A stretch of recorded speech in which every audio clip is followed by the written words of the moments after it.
والفعل والعمل والنية والحديث إنك على كل شيء قدير. আল্লাহ তো আল্লাহ, আসমান জমিনের মালিক। আমরা তো গুনাহগার মুসলমান, তার কাছে আমরা আমাদের সমস্যা দূর করার জন্য আমরা তার কাছে আবেদন করলাম, দোয়া করলাম।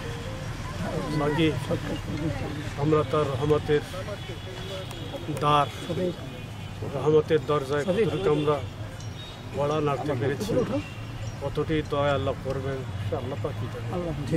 বাকি আমরা আমাদের আবেদন পেশ করছি, সৃষ্টিকর্তার কাছে সব কিছু নলেজ ও জ্ঞান আছে। তো আসলে তো এই পরিস্থিতির কারণে পবিত্র কোরআনের ভাষ্য মোতাবেক মানুষ যখন বেপরা হয়ে গোনা পাপের মধ্যে, তখন এমনটি পরিস্থিতি সৃষ্টি, অনাবৃষ্টি এবং বিভিন্ন ধরনের বালা মুসিবত আসে। সেক্ষেত্রে নবী করিম সাল্লাল্লাহু আলাইহি ওয়াসাল্লামের যে আমল ছিল, সাহাবায়ে কেরামদেরকে নিয়ে ময়দানে গিয়ে কান্নাকাটি করতেন, ঠিক আমরা নবী করিম সাল্লাল্লাহু আলাইহি ওয়াসাল্লামের সেই বাতলানো পথেই অনুসরণ করলাম।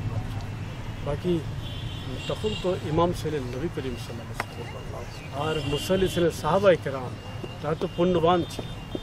তো আমরা তো এখন গুনাহগার মুসলমান, আমাদের কথা আল্লাহ পাক দয়া করে কতটুকু দয়া করবেন আল্লাহই জানেন। আমরা বুক ভরে আশা রাখছি, আমরা গুনাহগার পাপী হলো আল্লাহ পাক যেন আমাদের আবেদন মঞ্জুর করেন, যাতে করে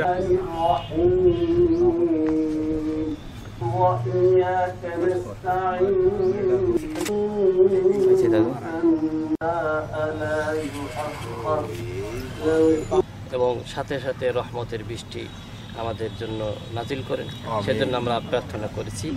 আমাদের এর বাইরে তো আমাদের হাতে কিছু নেই, আল্লাহর উপরে ছেড়ে দিছি।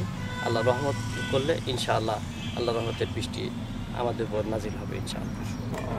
আল্লাহ যেন এই বাংলাদেশের রহমতের বৃষ্টি করে এবং অন্য অন্য দেশে যেন ফিলিস্তিনে যেন মুসলমানদের রক্ষা করে। আমরা আজ এখানে উদ্দেশ্য হাজির হয়েছি যে প্রচণ্ড রোদ হচ্ছে, যে গরম হচ্ছে, এই গরমেতে অফিস হয়ে অনেক হিস্ট্রি মারা যাচ্ছে।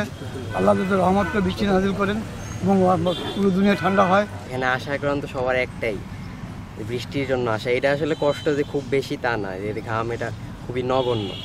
অন্য যে ফিলিস্তিনের যে যুদ্ধটা হচ্ছে ওদের তুলনায় এটা অনেক বেশি নগণ্য। আল্লাহ যদি কবুল করে তাহলে হয়তো বা কিছু মানুষের কষ্ট কম হবে, আর বৃষ্টি হয়তো হবে, যে জন্য আমরা শান্তি পাবো, এই জন্য আল্লাহর কাছে চাওয়া।